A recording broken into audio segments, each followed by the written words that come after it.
যে আল্লাহ তাআলা যদি কারো মঙ্গল চান, দুনিয়ার কেউ তার কোনো ক্ষতি করতে পারবে না। আবার আল্লাহ তাআলা কারো ক্ষতি চাইলে দুনিয়ার কেউ তাকে বাঁচাতেও পারবে। অতএব আমাদের চাওয়া পাওয়া একমাত্র কার কাছে হল? আল্লাহ ছাড়া আমাদের চাওয়া পাওয়া পূরণ করতে পারবে কেউ? আল্লাহ ছাড়া আমাদের আপন জন কেউ আছে? আমাদের সব থেকে আপন কে? আর আমাদের সেই মহান আল্লাহ এমন এক আল্লাহ যার কাছে চাওয়ার জন্য অ্যাপয়েন্টমেন্ট লাগে। আল্লাহর সাথে কথা বলতে কোনো সময় দরকার আছে? নির্দিষ্ট কোনো সময় বেঁধে দেয়া আছে কি? যেই সময়ে আল্লাহর সাথে কথা বলা যায়, এছাড়া আল্লাহর কাছে অন্য সময় চাওয়া যায় না। এরকম কোনো বাধ্যবাধকতা আছে? নাই। আল্লাহ তাআলা সীমাহীন দয়ার অধিকারী। আল্লাহ তাআলার দরবার 24টা ঘন্টার প্রত্যেকটা সেকেন্ড খোলা। সুবহানাল্লাহ বলেন।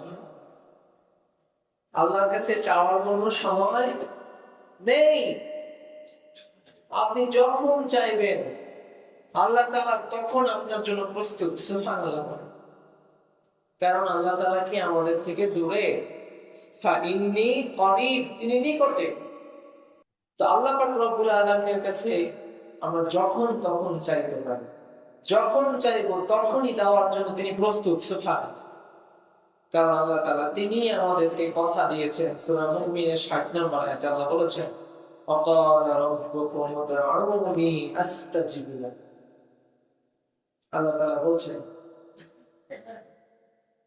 যে যখন আমার বান্দা আমাকে ডাকে, আস্তাজিব লাকুম, আমি তার ডাকে সঙ্গে সঙ্গে সাড়া দিই। সুবহানাল্লাহ। দেরি করেন না তিনি। দুনিয়ায় আপনার চাওয়া পাওয়াগুলো পূর্ণ করতে সময় লাগে। বাবার কাছে কিছু একটা চেয়েছেন, বাবাকে বাজারে যেতে হবে, কিনতে হবে, এরপরে পাবেন।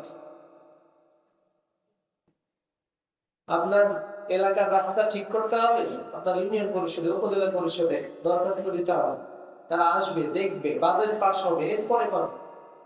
কিন্তু আল্লাহ তাআলার কাছে চাইলে, আল্লাহ তাআলাকে ডাকলে এইরকম মাঝখানে কোনো প্রসেসের দরকার আছে? আল্লাহর বান্দার মাঝখানে কোনো ফারাক আছে? আল্লাহ তাআলা তাকে যদি আপনি ডাকতে পারেন, ডাকার মতো ডাকলে আল্লাহ তাআলা আপনার সাথে ডাইরেক্ট সংযোগ স্থাপন করেন। সুবহানাল্লাহ। তো আল্লাহর কাছে সর্বদা চাওয়া যায়, যখন তখন চাওয়া যায়।